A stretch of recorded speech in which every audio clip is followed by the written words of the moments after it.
nagu muu militaarmaailm areneb ka lahingteenindus. Tänapäeval saab sõdurid varustada just sellistel alustel, mis toimivad kaugjuhtimisel.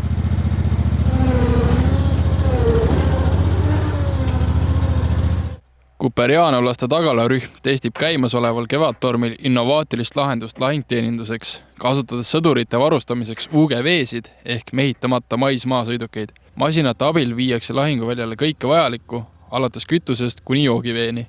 Tagalarühma ülem nooremleitnant Sander Pettai rääkis, et masina käsitlemine nõuab erilist varustust ning ühtlasi vilunud pilooti, et laadung sõduriteni toimetada. Sa pead oskama nagu puldiautot juhtida selles mõttes.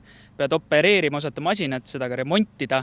Samamoodi pead oskama siis tagada tagalat, laomajandus ja kõik selline asi. Samamoodi ta on raske töö sellepärast, et seda tehakse enamasti siis öösel.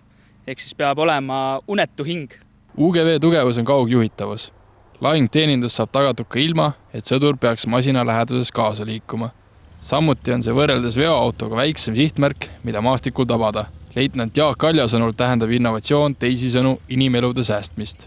Kaitseväe hinnatum vara on inimene, ehk siis kõik, mis suudavad seda inimelu säästa, on täna väga hinnases. Et Ukrainas on meil hall ala pea 40 kilomeetrit juba, et iga inimene, keda me sinna saatma ei pea, on meie jaoks juba võit.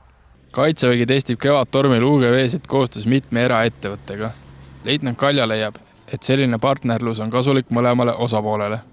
Eraettevõtetega koostöö annab meile võimaluse katseta erinevaid lahendusi, sellepärast, et kõik ettevõtted teevad ikkagi midagi erinevat. Ühtlasi on see mõlemal õpikoht. Meie saame õppida siis tehnika kohta ja siis ettevõtted saavad õppida selle kohta, et mis on täpselt kaitsevajadus.